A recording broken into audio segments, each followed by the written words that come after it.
Well, just a month ago, 13 school children between 7 and 15 years old were killed or injured in an accident at an illegal fireworks factory in Guangxi province.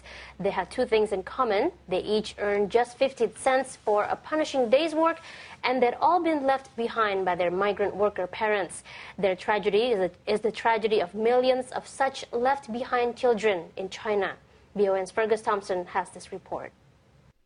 In today's China, there are nearly 60 million children in rural areas who are growing up apart from their parents.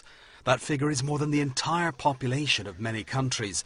More than a quarter of all children in rural areas live with their grandparents, if they're lucky. Many have to live alone. And that's because their parents are part of China's vast army of over 200 million workers who've migrated to the cities in search of a decent wage. I come from Zhangjiakou. Beijing. 河南来的。邯郸的。河北保定。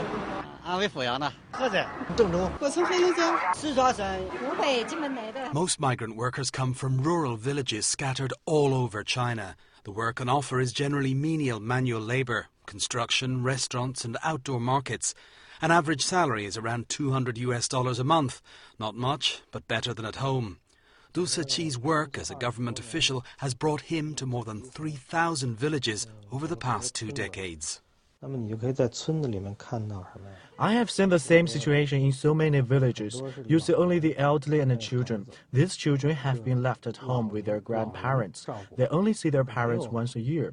Some don't see each other for several years. They don't get love and care from their parents. And due to this lack of affection, most of these left-behind children have behavioral and psychological problems. Research in schools indicates the performance of most left-behind children is well below average. One prison survey from the city of Guangzhou shows that amongst inmates who are migrant workers, 80% were left behind when they were kids. Da Huantong, a well-known Chinese media figure, has been following the plight of these left-behind children for over 10 years. These children don't feel love around them, so when they grow up, how can we expect they will give love to others? I have said in the past, these left-behind children will be a major problem for China in the future. So why can't these migrant workers take their children with them to the city? Doesn't any parent want to be with their kid? But asking migrant workers on the streets of Beijing, it seems the answer isn't so simple. Education here is too expensive. I don't think my son misses me. He doesn't see me for years on end. I think he's already forgotten me. I do miss my son, but there's nothing I can do to change it. I've got to work here to make money to pay the school fees. I really miss my kid. Yes, I do miss him. I haven't seen him for over a year. I really miss him, but I can't afford the education here. I brought my daughter here when she was 3, but I've sent her back home to be looked after by her grandparents now, because she won't be allowed to do the college entrance exams here anyway. And those children who do follow their parents often suffer discrimination in the city. Without a residence card, they're not allowed into most schools, or they're asked to pay fees that are over the odds. Even if they do manage to overcome all these hurdles, in the end they won't be allowed to take the nationwide college entrance examination, the equivalent of SATs, in any of the major cities. The current residency and education law have forced these children apart from their parents. There's actually a direct conflict here between the legal systems in place and our human rights, not to mention our humanity. I left home to work 2 years ago when I was a kid. My parents also worked in the city, and I lived on my own at school. I felt so lonely. Even today's modern technology doesn't help. This is a text message sent by one left-behind child to his parents in Beijing. It reads, "Mommy and Daddy, I miss you so much. I feel so lonely. No one talks to me. No one listens to me. I live alone. I think alone. I cry alone. When are you coming home?" In some cases, the messages are even more poignant. Some left-behind children have been driven to take their own lives.